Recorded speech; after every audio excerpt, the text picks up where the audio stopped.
Hypatia is eye-opening, surprising, and opportunity. My name is Patrick Arbasak, and I'm a programmer here at TimefireVR. My main contribution to Hypatia has been the 3D paintbrush. It's a tool that the player can use to create 3D ribbons in the world. You can change the material on the ribbons, the color on the ribbons, you can move them. Other players can interact with them as well as adding to them with their own 3D paintbrush.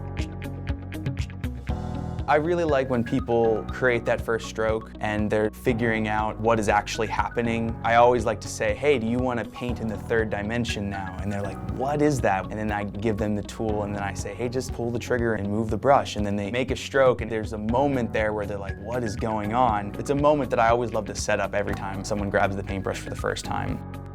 A lot of time people will go into VR with an idea of what it might feel like. You really don't get what it is until you put the headset on and get the controllers in your hands and you grab a brush or walk over and talk to someone. Even though they're in a completely different place, it's a series of surprising moments that you don't realize you're gonna have when you start.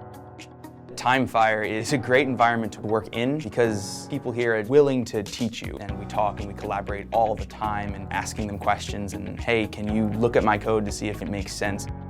As a developer, it is a great opportunity to work in VR, figuring out how to implement your designs, because there's not a lot that is concrete. So you have to think outside of the box in a way that developers really haven't done before. I'd like to believe that in 3 to 5 years, people will have created things that we could have never imagined Hypatia had the potential for. And they'll create tools and maybe additions to the 3D paintbrush that I could have never thought of. And hopefully it's just like a hub for people to go to just create things, share things, and show what VR is capable of.